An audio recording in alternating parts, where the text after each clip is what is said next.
Okay, so a direct proof is the most basic kind, and you just start from the beginning and go to the end, and it may kind of take you on a meandering path to get there, but you're starting with the premises or axioms or postulates or previously proved results, which are called theorems, and you work your way to the conclusion. Now, there's another style of proof called an indirect proof, and this is very commonly used. It's also called a proof by contradiction. And the idea is that you can prove something is true by assuming that its opposite is true and realizing that down that path lies madness, right? So if you can say, well, such and such we know is true, because if you assume the opposite, then that ends up just going nowhere, then that is another form of proof, right? So one way I think about this is, let's say you're driving down the highway with a friend, and your friend says, hey, I think your engine isn't working, right? And you say, what do you mean my engine isn't working? And it's like, I think your engine's broken. There's something fundamentally wrong with it. It's not operating at all, right? Now, if you want to prove that your engine is working and prove your friend wrong, of course, the direct proof way would mean pulling over, opening up the hood, examining the engine and saying, okay, I can prove that the engine's working right because, there's these 57 different parts to a car engine and, putting them all together and, I can prove that this part works and the spark plugs and the water pump and all that kind of stuff. And you end up proving it, right? That's a pain, especially if you don't know anything about cars like me, right? And if my friend claimed that in the passenger seat, what I would do is something much simpler. I'd say, well, look, here's the deal, dude. I don't know anything about car engines, and I couldn't tell you if it's working or not, but I do know this. If it weren't working, if the engine is broken, as you claim, well, then we wouldn't be going down the highway right now.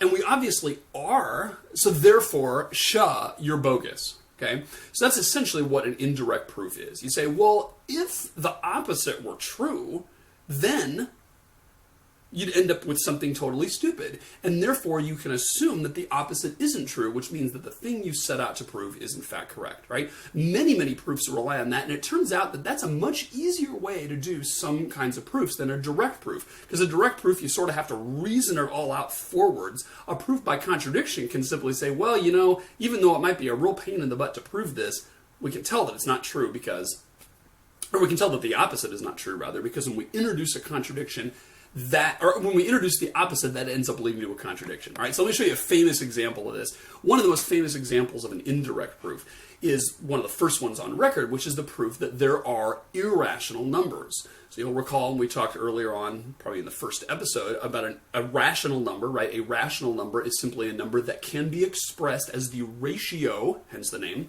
of two integers, right? And it turns out that not all numbers, and as it happens, the vast, vast majority of all numbers cannot be represented as the ratio of two integers. A famous example is pi, but that's only one of many, many uncountably infinite examples, right? So the first example that was proven to be irrational was the square root of 2. And the ancient Greeks, as I'm sure you probably know, were fascinated with mathematics and with geometry.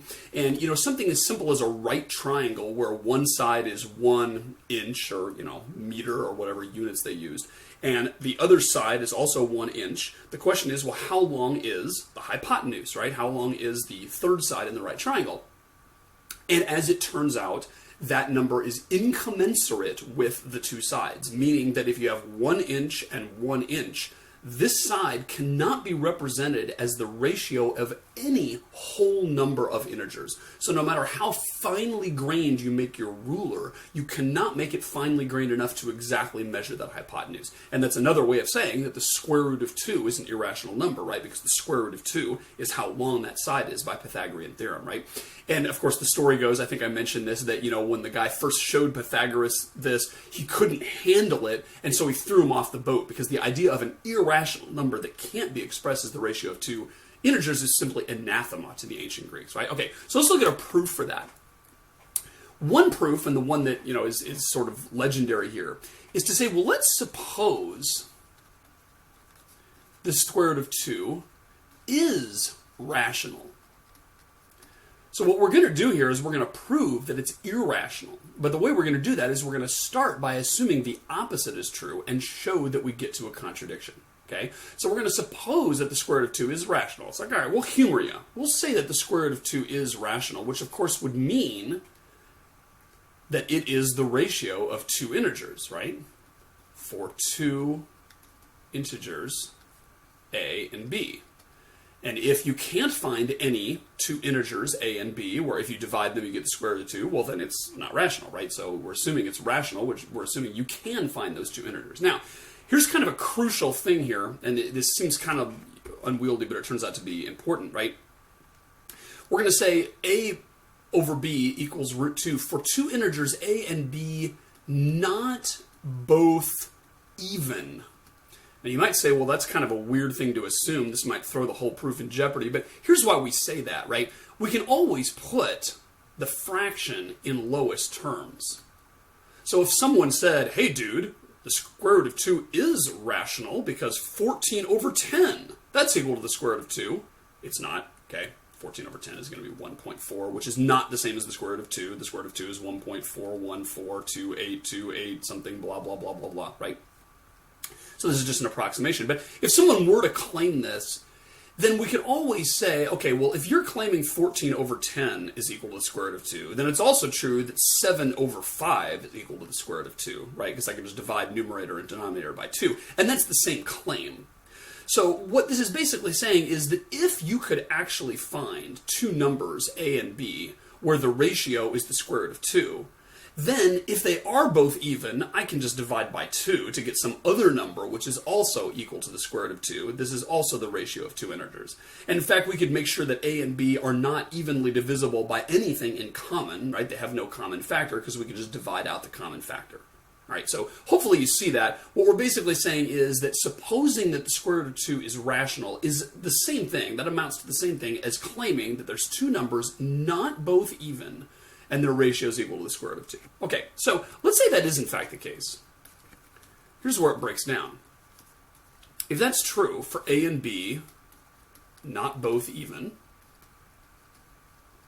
then if I square both sides, which I can certainly do, right? You can always do the same thing to both sides of an equation and you still get an equation. I'm going to get a squared over b squared equals 2, because the square root of 2 squared obviously is 2. That's the definition of the square root of 2. It's the number which, if you square it, you get 2. Okay. And then if I just divide through here, I can say, a squared equals 2b squared, right? I just divided through by b squared. Now, look at that for a second.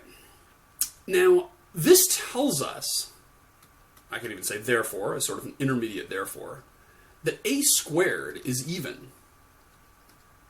How do we know that? Well, a squared is 2 times some other integer, and that's the definition of even, right? Even means it's twice some other integer. So we've just proven that a squared is even. Okay, so that's great. So why does that help? Well, that helps because if a squared is even, then a is even. Now this step, some students, including me, the first few times I saw this, kind of struggled with it, right? It's like, how do we really know this is the case? Here's how we know it's the case. Because the fundamental theorem of arithmetic says you can break every number down into its prime factors, right? 9 is equal to 3 times 3. And 12 is equal to 4 times 3, which is 2 times 2 times 3, right? And 26 is equal to 13 times 2. You can break any number down into its prime factors, right? So here's the thing. If a squared is even, then that means a squared is going to be a times a, right? Where a and a are the same. That's the definition of a squared. And a is going to have some prime factors. Let's say it's, 41 times 3 times 3 times 5 times 11. Let's say that's what a is. Okay, so we've broken a down into its prime factors. 41 times 3 times 3 times 5 times 11. And so then a is going to be 41 times 3 times 3 times 5 times 11, right? The same ones. So if you multiply these two together, you're not going to end up having an even answer. Your final thing is not going to have a 2 in it unless each side had a 2 in it. Right? This thing right here is going to end up being 41 times 3 times 3 times 5 times 11 times 41 times 3 times 3 times 5 times 11. There's no 2 in there anywhere, right? And there's no 2 anywhere in there because there's no 2 in either of the sides. And you don't get any new factors by multiplying like that, right? So bottom line is the fact that a squared is even tells us that a is even. Now, if a is even, which we just proved it is, then we can write it as 2 times C, 2 times some other number, right? Because that's the definition of even. Now, we just found out that, a squared equals 2b squared. Okay, that's fine. That's how we determined that a squared was even, which then led us to learning that a was even. Okay, so if we plug in 2c in here, all I'm doing is taking 2c and plugging it in for a, right? I get 2c quantity squared equals 2b squared. Multiply that out, I get 4c squared equals 2b squared. Divide both sides by 2, and I get 2c squared equals b squared, and holy Moses, b squared must be even. Because b squared is in fact twice some other integer, right? C squared is certainly an integer, because c is an integer, right? A equals 2c for some integer c. It's because a is even. Therefore, b squared is even. Well, if b squared is even, then b is even, by the same logic we just had. Therefore, b is even. And a is even, and b is even. Now, we just determined way up at the top that a and b were not both even, right? We said a over b equals root 2. And by the way, if those are both even, then fine, we'll just divide by 2, but numerator, denominator, and get 2 numbers that are not both even.